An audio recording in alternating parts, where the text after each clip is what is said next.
অংগনবাড়ী কৰ্মী, মিনিকৰ্মী আৰু সহায়িকাসকলক জ্ঞাতাৰ্থে জনাবলৈ ওলাইছোঁ এক অতি গুৰুত্বপূৰ্ণ খবৰ। হেল্ল' ফ্ৰেণ্ডছ, মই জিনিতা নাথ। মোৰ অন্য এটি ভিডিঅ'লৈ আপোনালোক সকলোকে জনাইছোঁ স্বাগতম। যিসকল বন্ধু বান্ধৱীয়ে মোৰ এই ইউটিউব চেনেলটো নতুনকৈ চাই আছে, প্লিজ চেনেলটো ছাবস্ক্ৰাইব কৰি ল'ব।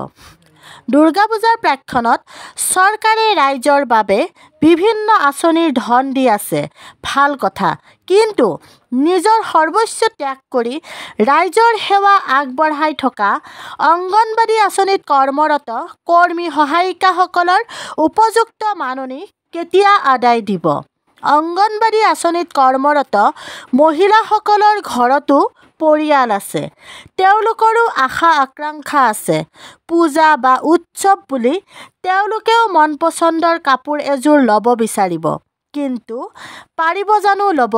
৬,৫০০ টকা মাননিত কৰ্মৰত অংগনবাড়ী কৰ্মী বাইদেউসকলৰ মাহিলী মাননি নথি পত্ৰ, ফটোষ্টেট আৰু চৰকাৰী দায়িত্ব পালন কৰোঁতেই শেষ হয়।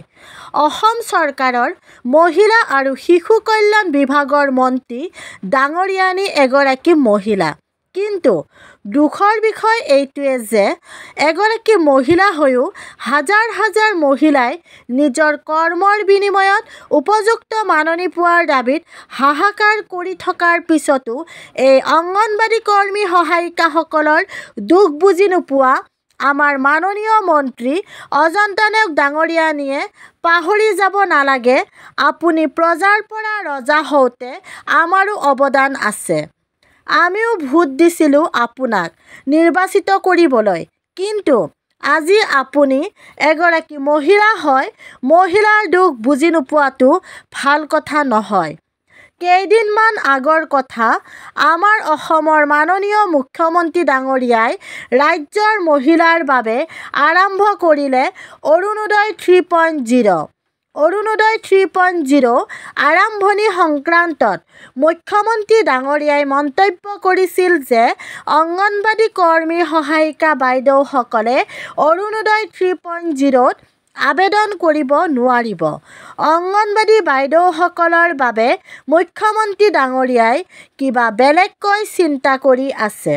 মুখ্যমন্ত্ৰী ডাঙৰীয়াই অংগনবাড়ী বাইদেউসকলৰ বাবে চিন্তা চৰ্চা কৰি আছে, ভাল কথা।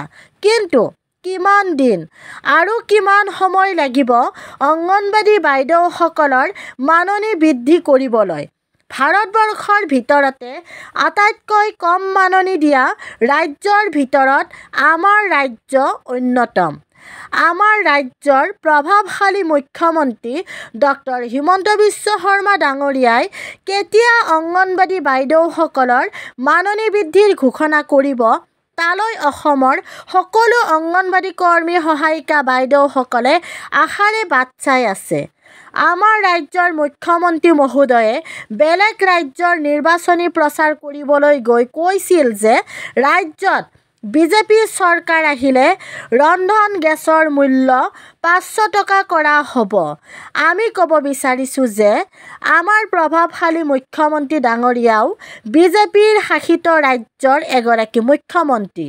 গতিকে বেলেগ ৰাজ্যত গেছ চিলিণ্ডাৰৰ দাম কমাব পৰা প্ৰভাৱশালী মুখ্যমন্ত্ৰীৰ নিজৰ ৰাজ্যৰ ১,২১,০০০ অংগনবাড়ী কৰ্মী সহায়িকাৰ দীৰ্ঘদিনীয়া মাননি বৃদ্ধিৰ দাবী কেতিয়া মানি ল'ব?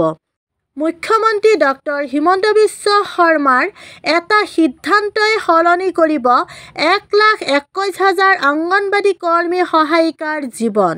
গতিকে আশা কৰোঁ সকলো অংগনবাড়ী কৰ্মী সহায়িকাসকলৰ দীৰ্ঘদিনীয়া মাননি বৃদ্ধিৰ দাবীৰ আমাৰ অসমৰ প্ৰভাৱশালী মাননীয় মুখ্যমন্ত্ৰী ডক্টৰ হিমন্ত বিশ্ব শৰ্মা ডাঙৰীয়াই মানি লৈ অংগনবাড়ী কৰ্মী সহায়িকাসকলৰ জীৱনত জীয়াই থকাৰ প্ৰেৰণা যোগায়।